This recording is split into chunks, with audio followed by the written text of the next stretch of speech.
Thank you so much for joining us. I apologize, we had some technical issues over there. I'm just going to go ahead and then try to jump back in. So, hi. Okay, thanks. Thank you again for joining us. I'm not sure if the stream just went live, I just apologize. We had some technical issues over there.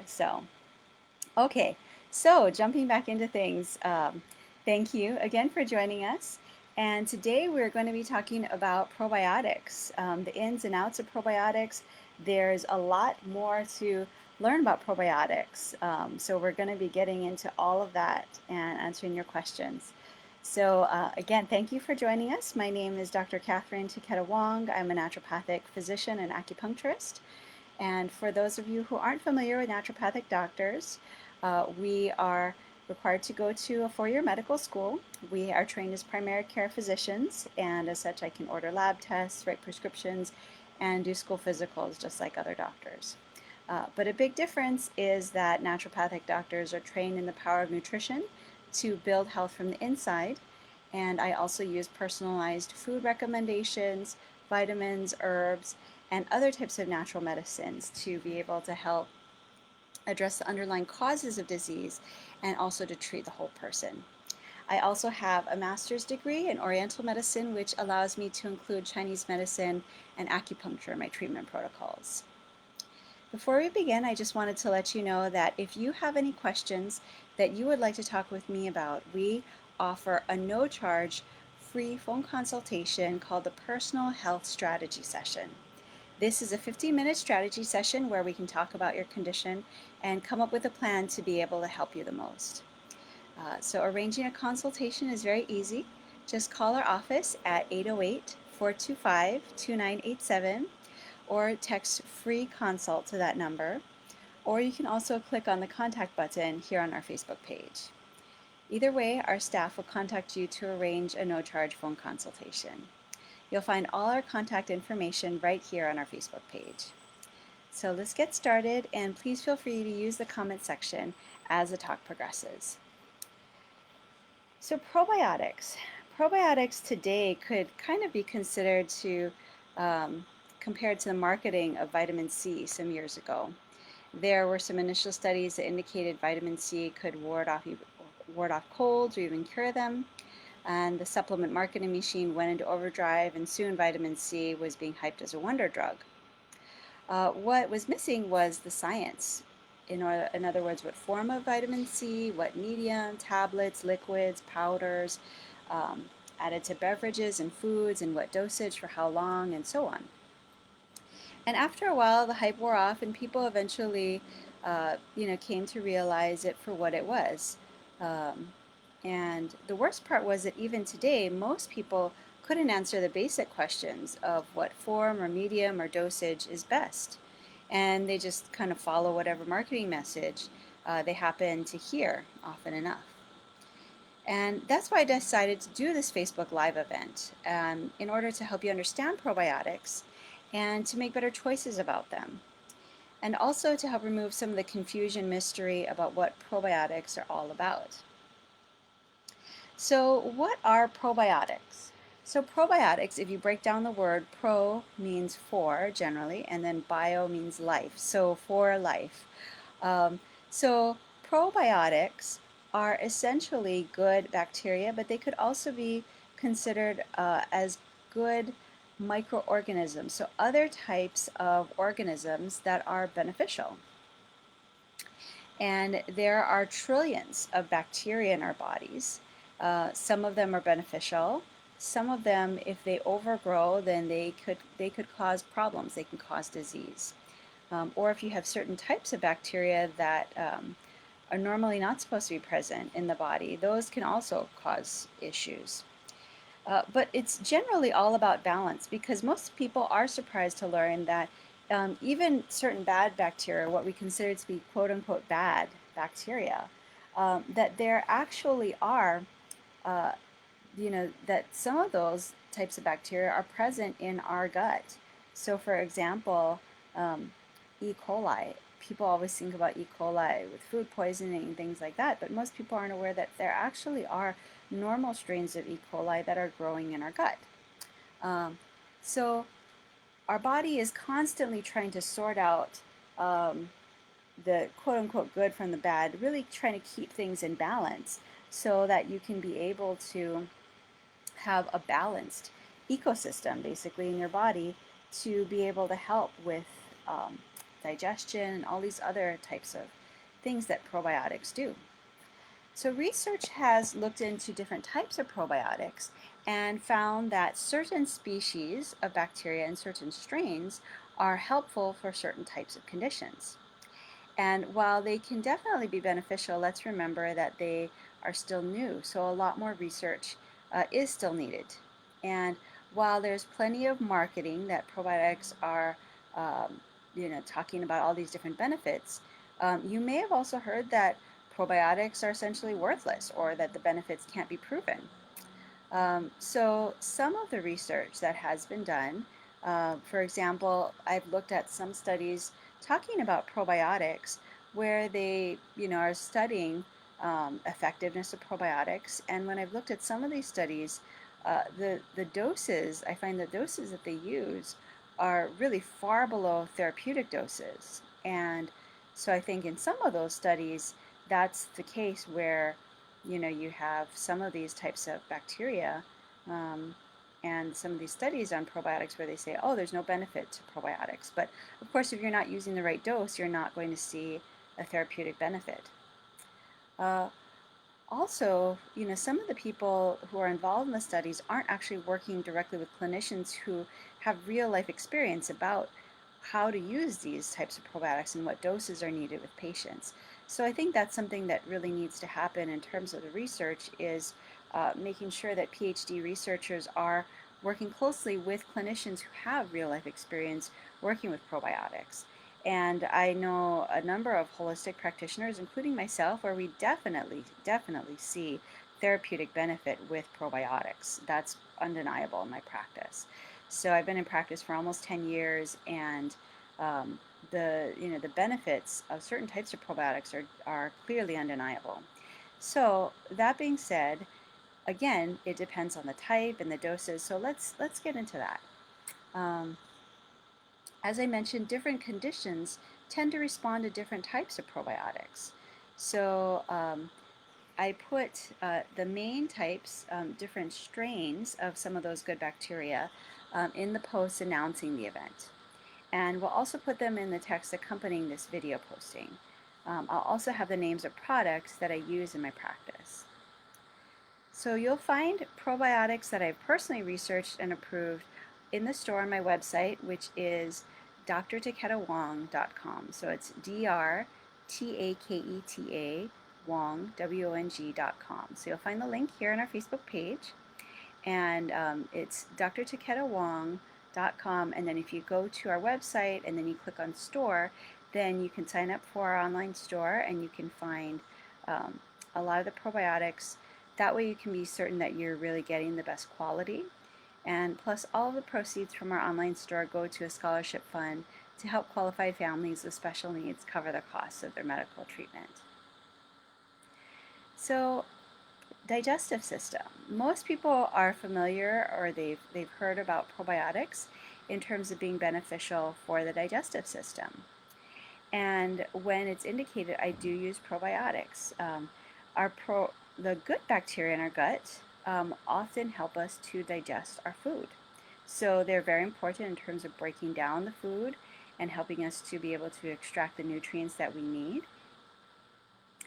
One of the conditions that I often use probiotics for is constipation. So I want to be clear that there are many different causes, medical causes of constipation.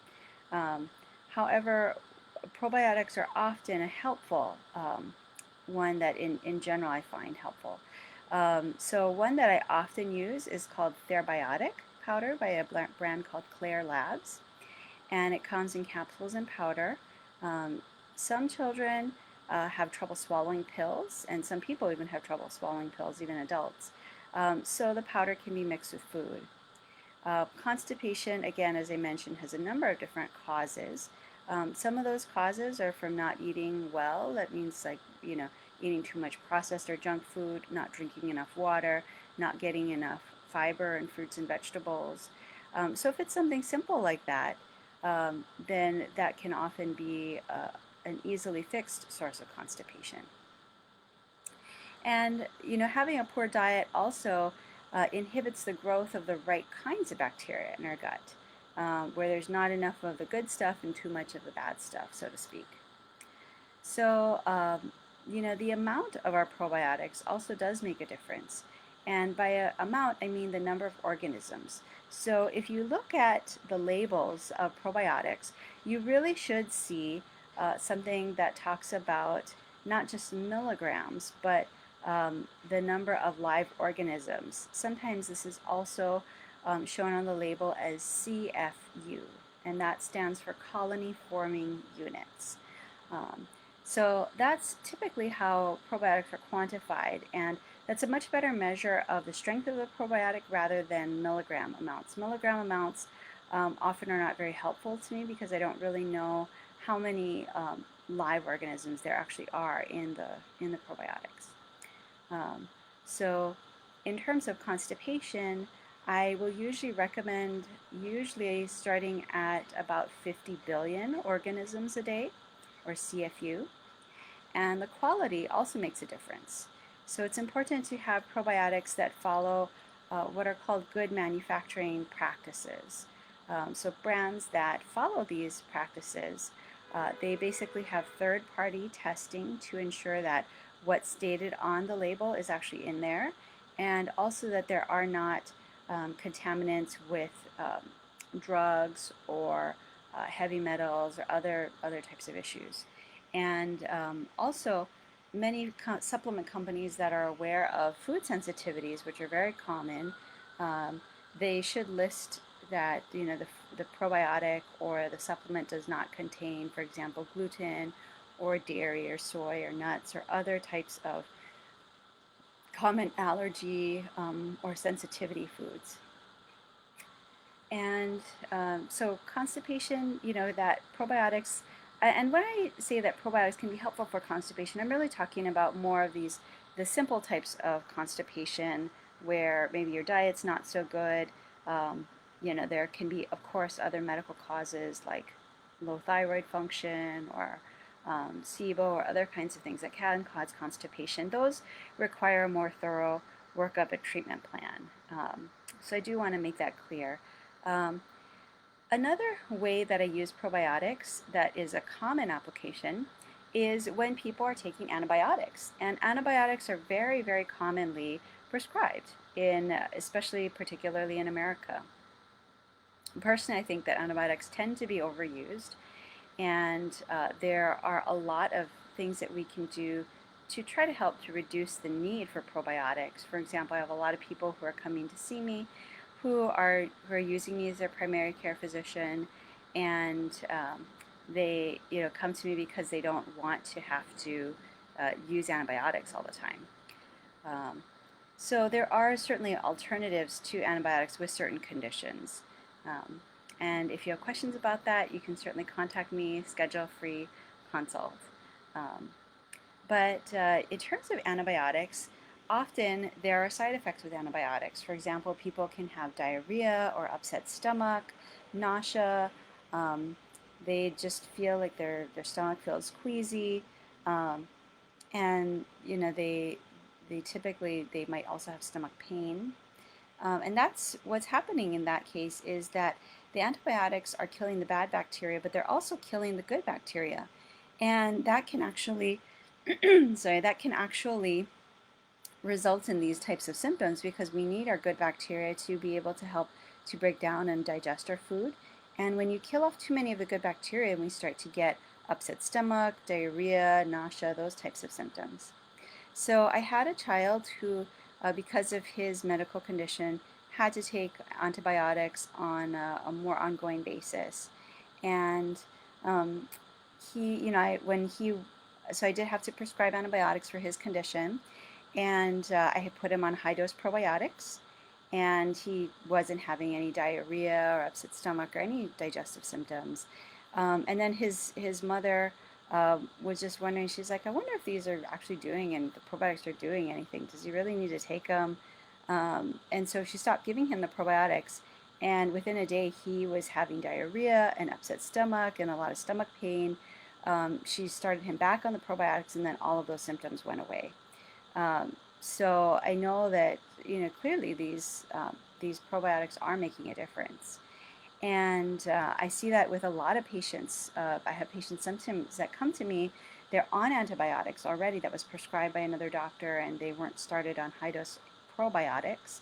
And so I put them on probiotics, high doses, and their gut symptoms, upset stomach, those types of things just go away. And with that instance with the child that I talked about, um, he couldn't swallow pills, so he had to take probiotics in a powder form. And there are certainly questions about, well, if you're taking probiotics in a form that, say, you can't swallow pills and you're just taking it as a powder, then shouldn't your stomach acid kill those bacteria? And you see probiotics that are marketed where they have these special capsules where it protects them from the stomach acid, and then that way those probiotics can be delivered all the way to the intestines. Uh, so one thing that's really interesting is that there was a study where they studied probiotics, and what they did was they had a group that was given live probiotics where they cultured them and found that yes, indeed, those strains were alive. And then they gave them the same probiotics, but they actually exposed them to heat and intentionally killed the probiotics. And then they gave the same dose of probiotics, the dead ones and the ones that were live, to those patients. And what was very interesting was that they found that the probiotics that were intentionally killed, the probiotics that were dead, actually had a slightly greater therapeutic benefit, which is really interesting. Because there's this idea that we need to take probiotics that are live, and what's happening is that they are going into our gut, and then those live bacteria start to grow, and that in case is not really the truth. When they've done studies, they look at they have people take probiotics. They find that in their stool, those probiotics, while they're taking them, are coming out in their stool. And then after people stop taking those probiotics, they measure their stool and they find that those particular strains of the probiotics go back down to baseline, that the levels that they were before the person took probiotics. And so that what we think is that these probiotics are not actually going in and growing and setting up shop in our gut and then growing and living forever after that. Um, but again, clearly I've seen therapeutic benefits. So people ask, well, how could dead probiotics actually have a therapeutic benefit? So some of the newer theories are that it's actually not the live bacteria themselves that are then growing and causing the therapeutic benefit, because again, if someone is not taking a probiotic that's in an acid protected capsule that protects it from the stomach acid, I mean, our stomach acid alone really should kill those bacteria. Um, so the theory now is that it's actually the cellular material and the DNA that's in those good bacteria. And what's happening is that our body is actually responding to that cellular material in the DNA, and that um, we don't quite understand the mechanism yet, but we think that actually our body's response to those therapeutic cellular materials in the DNA is actually what's creating the benefits from probiotics.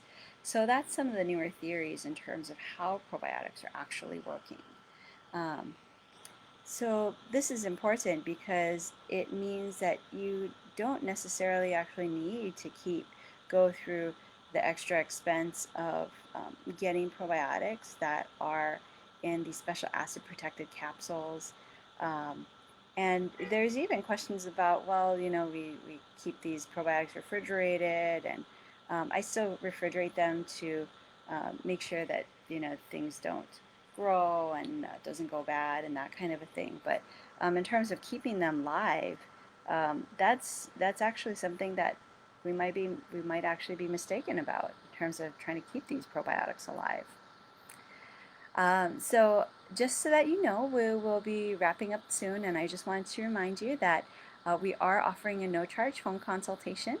If you want to talk with me personally about any health concerns that you may have, arranging a consultation is very easy. Just call our office at 808-425-2987 and let our staff know that you're interested in a no-charge phone consultation. So another way that we use probiotics are actually with our immune system. So this is very, very interesting. There are studies finding that the good bacteria in our gut are actually really important for the functioning of our immune system. The normal bacteria in our gut, they find that they actually quote unquote talk to our immune system cells. They actually exchange these chemical messages. And what happens is that if we don't have enough of these good bacteria, that can actually cause some imbalances in our immune system. And it can actually put us at higher risk for infection, particularly if people have had rounds of antibiotics over and over and over, and there's nothing done to try to help to kind of rebalance the gut. Then people could actually be more susceptible or more prone to infections. So things like colds or gut infections or yeast infections, those can be an issue. Uh, Another thing with antibiotics is that people don't realize that if, we see a lot of women where when they take antibiotics, they get vaginal yeast infections afterwards. Or we see some people that get fungal skin infections. They get this fungal rash after taking antibiotics. Why is that? So one thing that's important to know is that the good bacteria and the good yeast in our gut, the bacteria and the yeast, we do actually have good types of yeast growing in our gut. And the yeast and bacteria, they're two different types of organisms, and they actually compete for space and food in the intestines. So you have these normal levels of bacteria and yeast that are competing in the gut.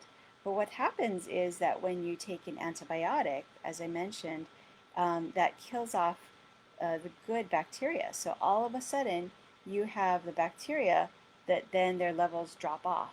And then now that you don't have these good bacteria to compete with the yeast for space and food in the intestines, then the yeast go crazy.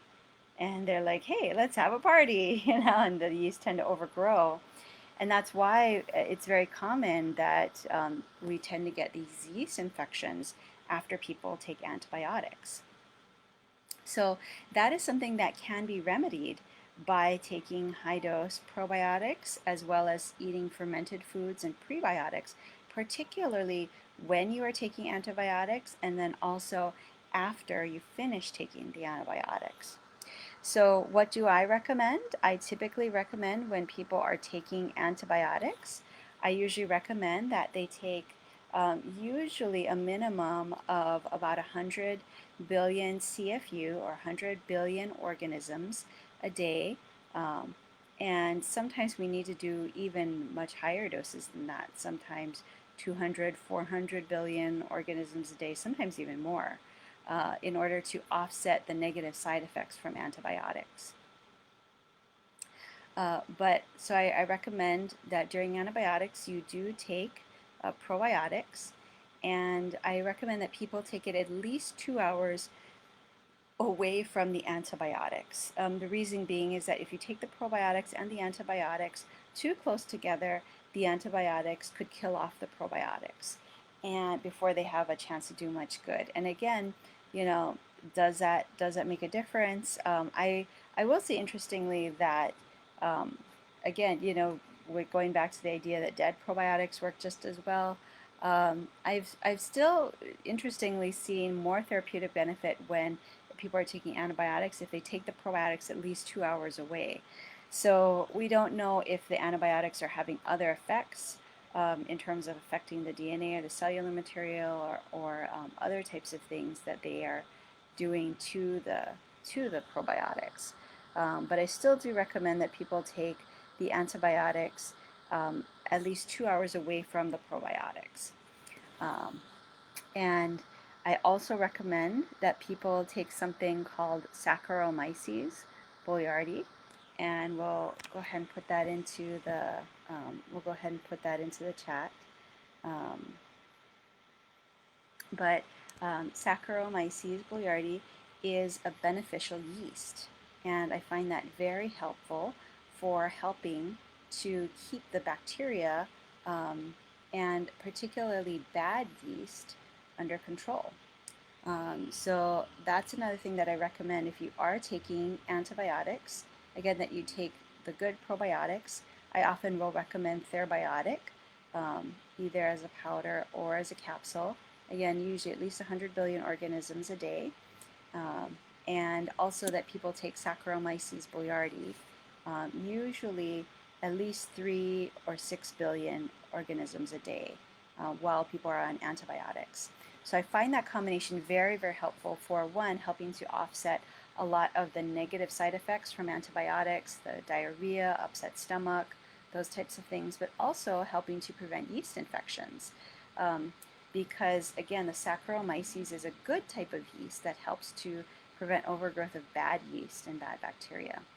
And I have some patients who are women that they would come in, they would tell me, every single time, they would maybe have conditions where they had to take antibiotics on a frequent basis, for example, frequent sinus infections or other types of things.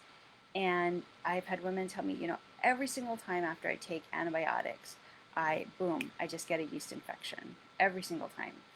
Or I've had patients that come in every single time they take antibiotics, they get a fungal rash. Just a side note that yeast and fungus are actually two different life forms of the same organisms, essentially. They're just different life forms. So yeast and fungus, I kind of use those to a certain extent, somewhat interchangeably. But again, so the Saccharomyces, it helps to prevent the bad yeast from overgrowing. And so I do that. I also, I find it important to be able to help people in terms of the antibiotics. I find it very important to have people eat fermented foods while they're taking antibiotics, and also eating prebiotic foods. So why do I have people eat fermented foods and prebiotic foods? So first of all, what are those? So fermented foods are natural sources of probiotics. And that is how, every single traditional culture has some type of fermented food in their diet. And some people say, well, I can just, take a probiotic supplement and then it's fine.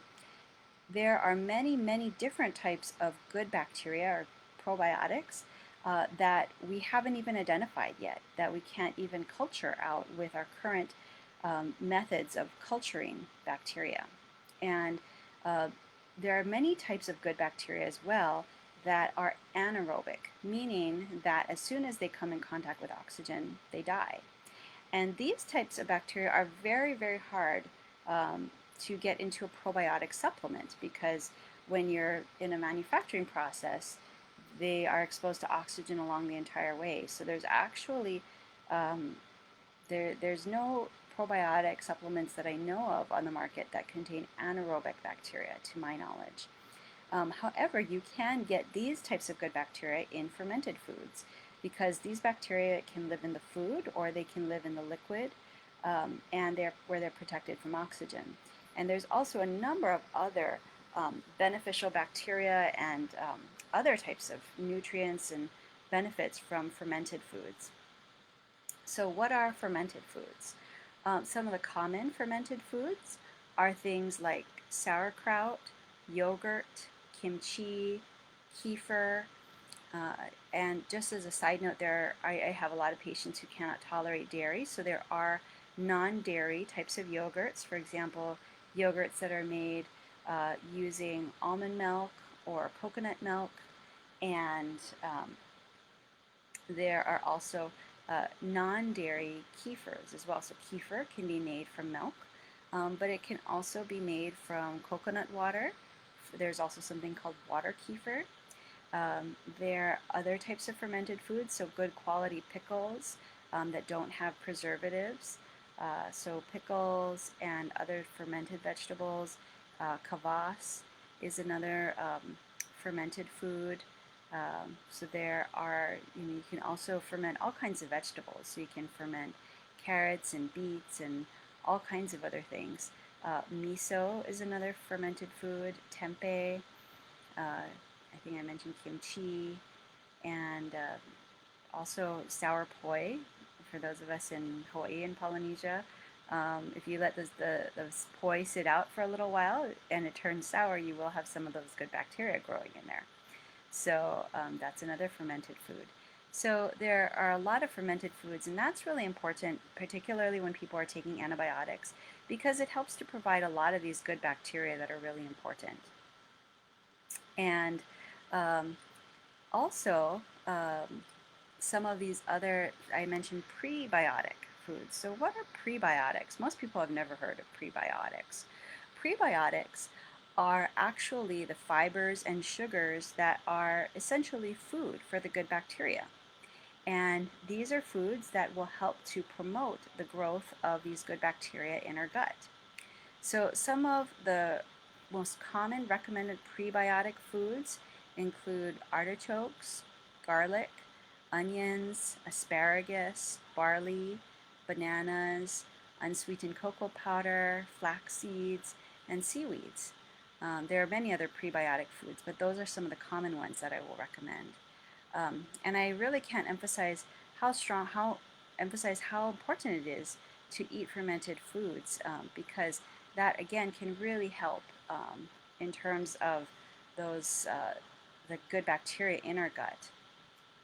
So again, that can help in terms of you know, particularly again if you're taking antibiotics, but also just in general. So again, I mentioned that probiotics are helpful for our immune system. So I find that probiotics are very important, especially if people have had a lot of antibiotics and they keep getting sick a lot. One of the things that I will do is I will put them on probiotics and usually have them eat probiotic and prebiotic foods, so fermented foods and prebiotic foods. And that will often really help in terms of decreasing their incidence of getting sick. Also, another thing is when people have autoimmune diseases where your immune system is actually attacking your own body, that's very important to work on the gut to help with those types of the good bacteria. And I found that, again, to be helpful for immune system function. Another thing is that there are some probiotic strains that have been studied and found to be helpful for brain function. So there are many brain chemicals that are made in the gut, serotonin for one. And scientists think that some of those bacteria could help to increase some of those good brain chemicals. There are also certain strains that can help to reduce anxiety and depression. So we've seen probiotics that increase serotonin and dopamine in mice. And again, you can find the probiotics that meet the highest standards and that I've personally approved on our website, on our online store, drtaketa-wong.com, and then just click on store. And again, all the proceeds go to a scholarship fund to help qualified families with special needs children cover the cost of their medical treatments. So again, what have we covered today? For the average person, it's typically okay to take a probiotic daily. Usually for most people, important to eat fermented foods and prebiotic foods. I will say there are some notable exceptions. There are some people who have problems with high histamine foods, and that some of those people should avoid fermented foods because fermented foods are high in histamines. And some patients, for example, with small intestinal bacterial overgrowth or SIBO, they may have issues with certain types of probiotics. and potentially also with certain fermented foods or with certain prebiotics. So that's important to note. And also there are some patients, if you have a very, very weak immune system, um, for example, if you are taking immune suppressing drugs, or if you are a cancer patient going through chemotherapy and radiation, then I do use some caution with high doses of probiotics. In some cases, if someone's immune system is extremely, extremely weak, you do have to use caution because sometimes uh, taking probiotics could actually cause an infection. If someone, their immune system has to be extremely, extremely weak for that to happen. But that's where it's important to talk to your doctor first. And also with the hundreds of probiotics in the market and no regulation of claims because the FDA actually doesn't regulate supplements, it's important to know what you're getting. So probiotics are only for support. They won't solve all health problems. But, you know, for most people, again, prebiotic foods and fermented foods are usually important. So again, thank you for being here and for giving me the chance to share with you a little bit about insight into the world of probiotics. If you would like to talk with me personally about any health concerns that you have, you can just call our office to arrange a personal health strategy session. Again, this is our phone consult for people who are interested in talking with me one-on-one. We're offering it for free. Just call our office at 808-425-2987 or text free consult to that number. And again, you'll find all the information here on our Facebook page. Thank you for joining us, and mahalo. We'll see you in 2 weeks. Aloha.